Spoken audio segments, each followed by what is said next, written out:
Good day. This is Joe DeFeo, executive at Juran Institute. Welcome. Today's session is called Improving Employee Productivity with Continuous Improvement Programs. This session is being pre-recorded. Juran Institute is dedicating its time to educating and coaching clients around the globe in trying to improve their business performance. From time to time, we get recommended topics that our viewers are interested in hearing from, and other times we present topics that we see are important to our existing clients or the research we find. The topic today, improving employee productivity, came about because many organizations have many different ways to improve employee productivity. Many of them do not see the connection sometimes between continuous improvement activities and employee productivity. So in this session, we're going to try to carve out a little bit of that knowledge and hope you have a better understanding of how the two go together. So one, we want to talk about how participation in different CI programs can enhance productivity.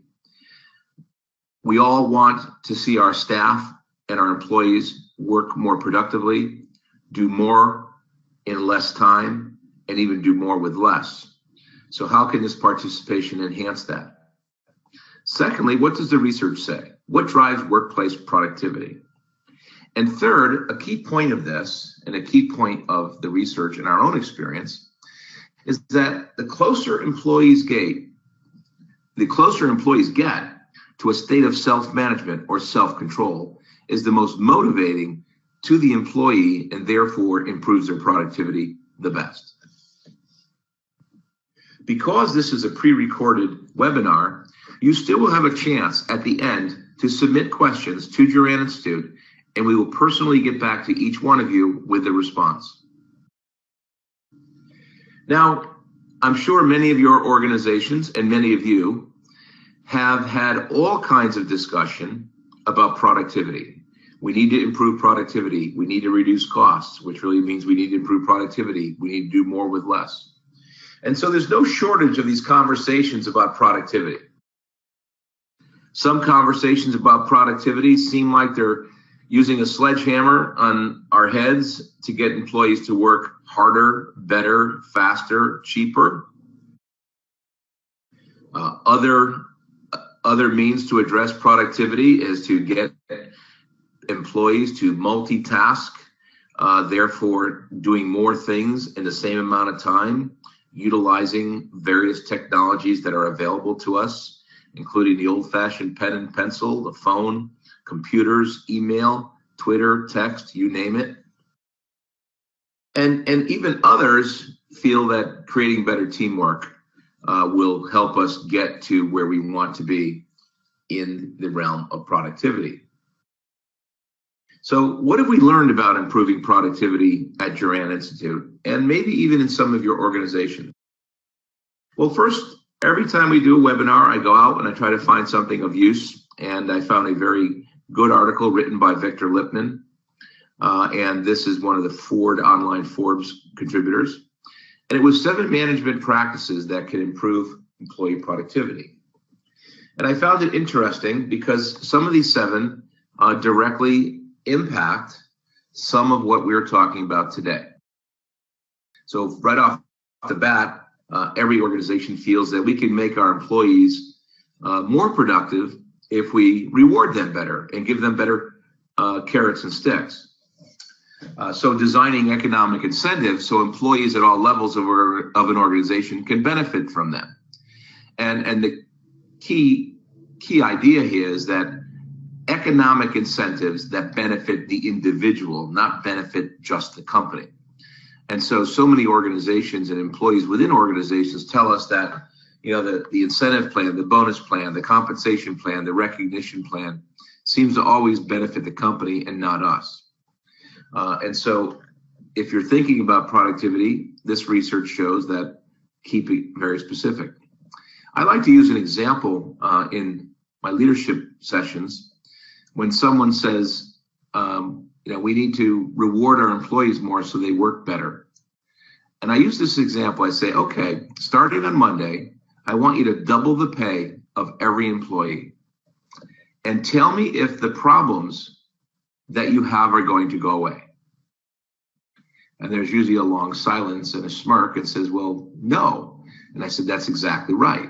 But you've rewarded your employees, so there's got to be something more to it than just driving motivation due to economic incentives. And that comes from, what do those employees engage in? Second part of this research, provide meaningful feedback in a constructive manner on a regular basis. Oftentimes we hear from in our assessments and our reviews and focus groups that employees never get constructive feedback except when they do something wrong. In other words, the feedback is about negative feedback, not constructive feedback. And so it's no surprise that organizations that do not provide meaningful feedback do not get the best of their employees and productivity. And the importance of feedback, as it relates to my first example, you can double the pay of employees, but unless you fix the reasons why employees are not productive or help them become more productive by providing better feedback and hence better tools and better ways of doing things, better techniques, they're pretty much not going to change the way they produce their services. Third element of this research relate to respect for employees and individuals in addition to the job they do. Do you allow time for camaraderie in events that make them feel part of the whole? One of the better ways to improve productivity is train them on things they don't know. Yet a lot of training tends to either be cost-cutting, cost improvement training at the low levels and leadership at the top levels. There's other ways to enhance the skills of your staff, thereby giving them better ways to do things, thereby helping them improve the way a process performs and therefore the way their work performs. And so they become more productive through more and better training. Provide support for employees when they really need it. Overly supporting, overly watching, making sure the employees are always doing their tasks is not necessarily what drives good employee behavior and productivity. What really drives that productivity is that the employees understand what they're doing, how well they're doing it, and that management is there to help them continue doing it that way. I see this number 6 in many of the newer employees. They feel they need a lot of validation and they want a lot more emotional support. So helping newer employees truly understand that they're doing a good job or they're doing a job that is important and they should continue doing it. But even still, this research doesn't point to, well, what is it that's going to sustain my job or my process from being more productive?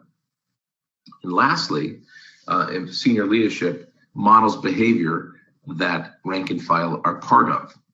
And this could go in many different directions, but what I see at number 7 is, if you want to improve productivity, leadership must model the behavior of improved productivity. How does one improve productivity? Well, you change the way work gets done on a daily basis, change the way processes perform. If processes are slow or complex or create defects or create rework, then they have to be eliminated. And once they're eliminated, can the employees maintain that level of performance? So if you want improved productivity and you want your employees to do that, then leadership should make a point to say, we reward and recognize performance for helping us improve process efficiency, process effectiveness, and we do that too. And so we can demonstrate that behavior. A second piece of research that was on the McKinsey Quarterly that I found even more appropriate to us. Obviously, attitude is everything. Happy employees are productive employees. May sound right, but what does that really mean? How do you create a happy employee? Once again, I go back to my example. Do we just double their pay? That's not just going to cut it. So what do you mean by making employees happier? In this research, the assumption here is happy employees are more productive. It doesn't take a rocket scientist or consulting firm to figure that out. Negative attitudes of employees, make us unproductive. An employee with a positive attitude is going to make that employee ask questions like, what can I do better? How can I do it differently? And they actually enjoy the work. But the key is they feel empowered and recognized for their contributions. Cheerleading the employees into having better attitude is not what this means. It means creating an environment where the attitude is positive. In other words, enable them to be empowered on their job, to do their job, to keep their job in line with the goals it was set. Eliminate loss as a barrier. A recent poll was found, among other things, that employees' productivity is determined by the relationship with their immediate supervisor. 10 years ago, I participated in a research that showed the number one reason why employees quit their job was because their immediate supervisor was not effective, did not understand what our jobs were, did not understand who we were. It's no surprise that 10 years later, this is still important. When a bad boss fails to keep promises, never gives credit when it's due, makes negative comments or blames others for mistakes, productivity goes down. A poor supervisor is definitely a number one factor that causes low productivity based on the research poll. But also, it's been my experience that a good supervisor will do the opposite because they will inspire, encourage, and reward. Not just that, they will also provide guidance into what to do differently. If we have a process that's complex, the supervisor is going to help us providing time and support to make it less complex. If a machine we work on creates bad parts, then it's the supervisor's responsibility to work to get the machine to make less bad parts. If my contribution to that machine is causing problem, then the boss should not work with me as the barrier, or they should not be the barrier. We should work to try to make the process that much more productive. Health concerns. When people come to work unhealthy, clearly that's going to decrease the ability of an organization to produce at 100%. A very important HRM conference and exposition in Washington recently, the survey showed that 85% of U.S. employers said they were interested in services to increase employee productivity by minimizing absences and improve the health of their employees. Their belief was that due to disabilities or chronic disease or other health-related reasons, that there were 69 million workers reported missing. There were 69 million worker days due to illness, for a total of 407 million days of lost time. So yes, if people are not sick, then they're going to come to work. But why are they sick? Are they sick because they have chronic illness, or are they not coming to work because they don't like the work they're being performed? The fourth part of this research, not surprising, it's the tech tools, stupid. In other words, you can't expect people to be productive if you're giving them a calculator and a pencil and the competition is using superhuman computers. You can't ask for real-time metrics if you provide them a pencil and paper, of which they then have to go to an Excel spreadsheet and then upload that Excel spreadsheet once a day to some supercomputer. They need to have the tools that are going to help them enhance productivity, as well as the skills. Number 4 relates to what I mentioned earlier about the self-control aspect. And I'm going to define self-control shortly, but simply, if an employee knows what is expected of them on the job, meaning they know the goal, they know the output, and they're monitoring their performance to see how well they're doing, and they have the ability to change the process to conform, they're in a state of self-management or self-control. So giving them tools to help them know where they are and giving them tools to help maintain performance is going to help them be more productive. The fifth one I've highlighted in yellow because clearly it's directly related to what we're talking about. Engagement related to continuously improving their job processes. How many times have you possibly been asked to be on a team that is going to help another part of the organization improve its performance? Meanwhile, the area where you're working on has old tools, old techniques, complex processes, and we're very unproductive. So although we're talking today about improving employee productivity through continuous improvement programs, one key factor is making sure those continuous improvement programs actually improve my job and my processes so that I can be a better performer. Lastly, obviously, we know that any downsizing or outsourcing is going to deter morale, and that morale is going to drive down productivity. Now, what's surprising about the research is a lot of the responses here create some short-term negative productivity losses and short-term improvements in productivity.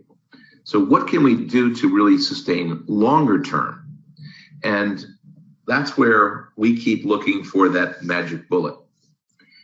What we found is that involvement in CI that improves the work processes that the person in question is working on, or that you educate me, give me greater skills, will help me be more productive. Why? Because those greater skills will help me get better techniques. Those greater skills might help me learn how to analyze a problem and solve it. Those greater skills might teach me how to work better with people, my customers, my suppliers. Versus go on a team, learn those skills and apply it somewhere else. Secondly, being in a state of self-management is a driver of improved motivation and productivity. When I began working at Juran Institute, and even prior to coming here, there was research done by Dr. Juran looking into why some employees in some positions are highly motivated and highly productive and others are not. And there have been studies like the Hawthorne effect, providing employees attention, and better attention will make them be more productive in the short term. But Dr. Juran wanted to go deeper, and he found a study way back in the 60s by a gentleman named Miller. And what Miller found was that there are employees, or generally people, who come to work every day and absolutely love what they do, highly productive, highly motivated, and do great work. And then there are other employees who come to work and the complete opposite happens. Why the difference between the two? Now, what he studied was those same people, what they did when they left the workplace. So the assumption was that the employee who was highly participative and really loved their job would go home and work in civic organizations or be on an athletic team or work in a non-for-profit somewhere and perform the exact same way. And the unmotivated one who hated their job would do the same thing outside of work. But the reaction was very different.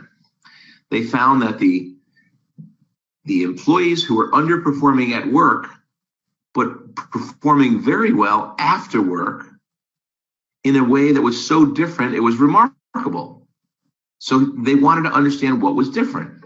And what was interesting is that the highly motivated, highly productive employee at work was highly motivated and highly productive outside of work. And the undermotivated, underproductive employee in work was highly motivated out of work. So why? They identified that both of the employees were highly motivated because outside of work, those people had belonged to organizations where they were in a state of self-control. For instance, I am on a baseball team, and I like being on the baseball team. I know how to keep score. I know that the team with the most points wins, the most runs wins. I also know that if I'm not performing well, I know I have to step it up or learn a new skill or practice harder. So in other words, I'm in a state of self-control and I'm going to be highly motivated. If I don't like the sport, I get out. Well, they also found those same lackluster employees at work did not have one of those three criteria met. They either did not know what was expected of them, they did not know how they were doing, and or they did not have the ability to regulate the process. Whereas the highly motivated employee at work did.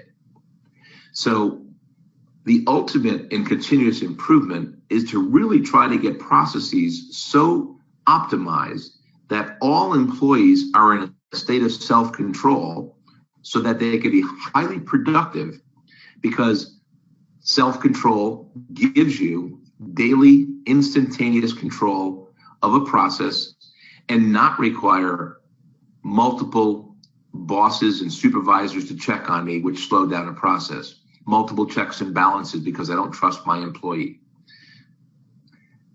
In other words, give me value engagement in my job to maintain the job versus non-value engagement, which is always doing things after the fact. And lastly, in order for me to really perform on the job, you got to free up some time to allow me to improve our performance. You can't expect a grungy, complex manufacturing machine working 8 hours all day on the machine and then say at the end of your shift, spend 10 minutes and clean the machine. We need time built into the process to do that. So how do you engage employees in CI that can help improve productivity? The last survey from the National Business Research Institute showed that management, when they're approachable, they're easy to talk with. I can do better on my job. I'm given resources, once again, and the equipment. I know what's expected of my job and I can do it. Management keeps me informed. Empowered with information, I can maintain areas of my job and my responsibility.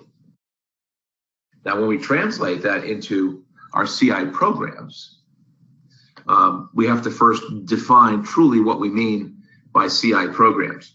So there are planning activities which people want to be included in. Planning could mean what the work is going to be for the day or the week or the month or the quarter, what the goal is and what is expected, what timeframes we have. In other words, the more you include employees in the planning, the greater they are. Hence, this is why we have quality by design teams or process design teams, because we want to include the people who are going to do the work in the design or the planning of the work. Now, planning is planning. We all plan trips, and we've all tried to do our best to carry out our trips. But like the vacation movies with Chevy Chase, things go wrong. And so we have to have an ability to control what we plan. And so participation in the control of our jobs is critical. What goes up is bad in my picture. And although we planned to be at one level, when we actually do things, we carry it out at another level. And then we see an additional spike, which may happen. So we're not always in a state of self-control, but we try our best. Continuous improvement programs should allow employees to participate in developing the controls they need to maintain the performance as it was planned. We control everything on a day-to-day basis. Financial departments control budgets. Supervisors control spending. Supply chain people control flow of inventory. The maintenance staff maintains control of equipment. So we're controlling probably 80 to 90% of what we do every day. So we've got to be good at it. But yet a lot of process control and employee control does not include the ability of an employee to clearly understand how well they're performing on a day-to-day basis, or a frequently enough basis where they can understand the feedback between good performance and bad performance and what they've done to achieve both. And then the third part of this is, do you allow me enough time to really improve the process so that we can take what we learned in our planning, take what we learned in control, and really drive it down to a new level of performance? So often we hear about continuous improvement programs as team-based process improvement. That's on the far right of your screen, the improve section.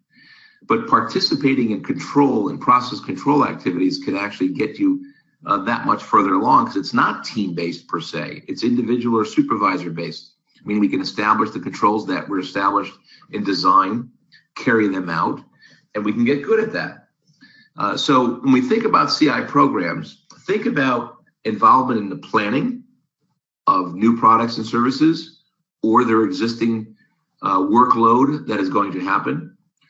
Provide them an opportunity to participate in the process control, in the planning as well as the execution, and then in continuously improving that same process performance. Many organizations like to use terms like self-directed work teams, self-managed teams, and they still have that word team on there. And there's nothing wrong with teams. I love teams. I make my living off teams. But a better way to think about that might be, what areas can you engage the employees in that will create value for them and the business?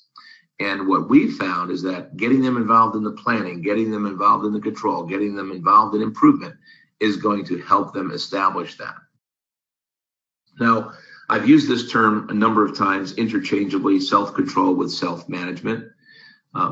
We use the term self-control, but some people don't like that term, because when you hear that someone has a lack of self-control, they do crazy things. We're using it in the context of process control. And if an employee can control the process themselves, they're going to have a better chance of performing over the long term much better. So the first step is to know exactly what's expected of them.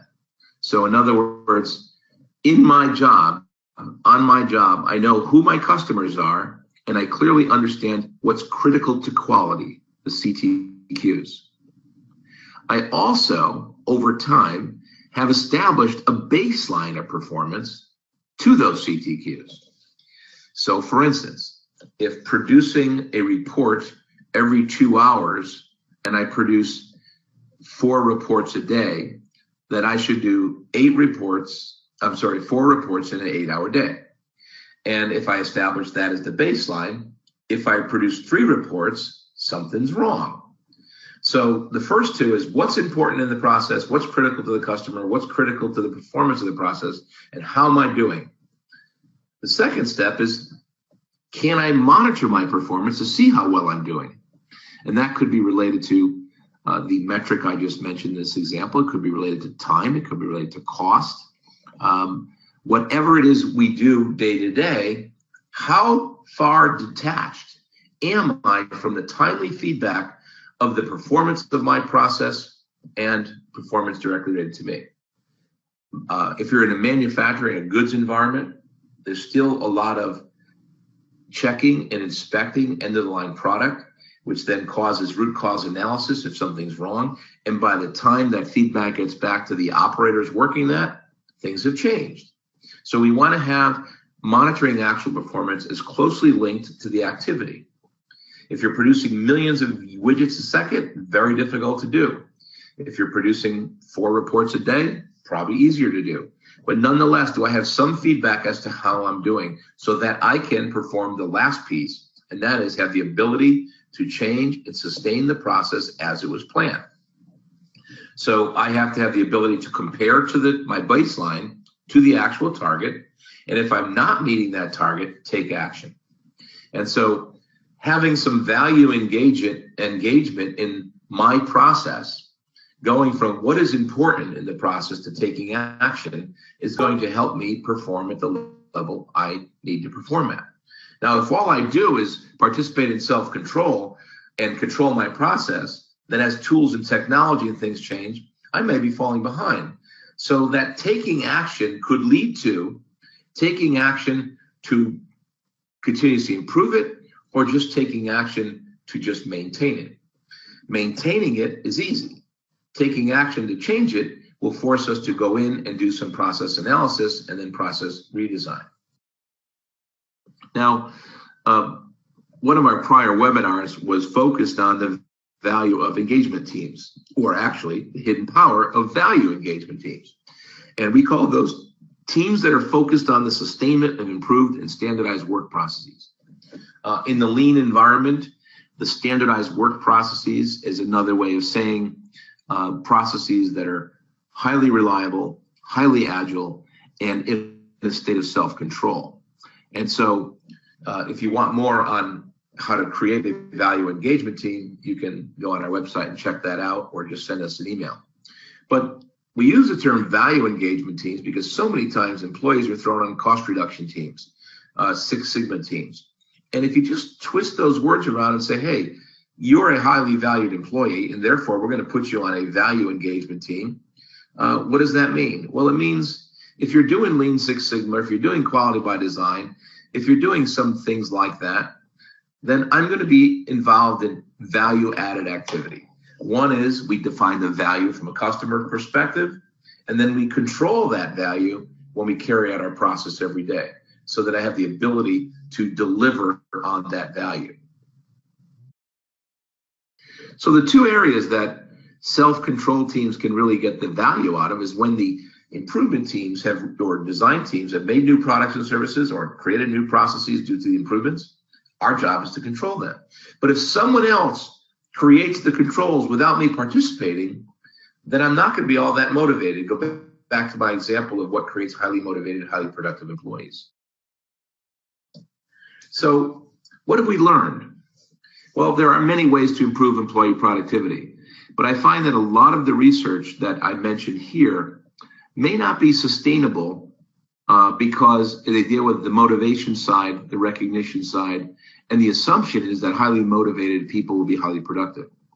Our belief is that to be productive, you've got to eliminate the reasons for non-productivity. Those relate to how we do our work every day. CI, or continuous improvement programs, is one way that can improve that business performance and drive customer experience and customer satisfaction. And they all obviously relate together. So if I'm doing value added activity and I'm involved in a value engagement activity, that value has to be geared towards the customer. If I provide better value to the customer, I'm always going to provide better value to my company. And as my company sees my value, I'm going to improve my productivity even more. And those other areas of research become that much more important: recognition and reward.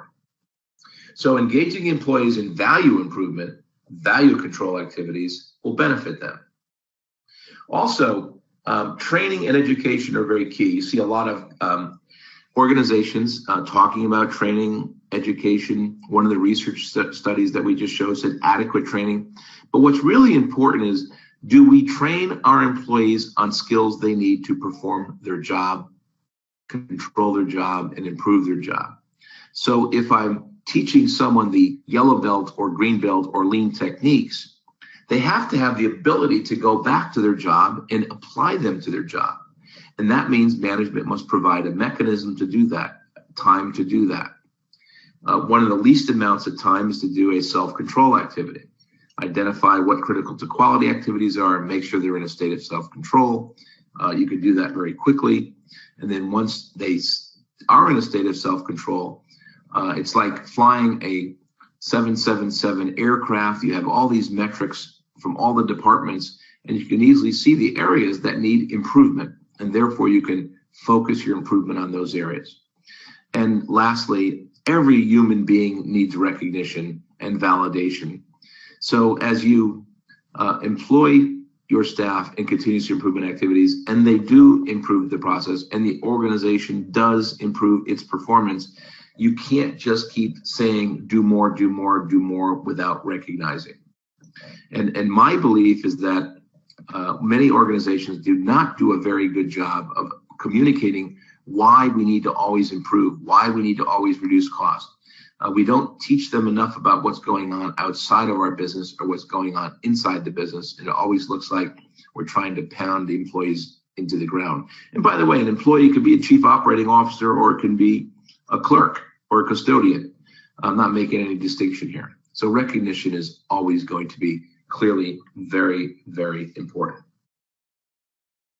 So this webinar, without your participation, tends to go a little quicker because we usually pause and answer some questions.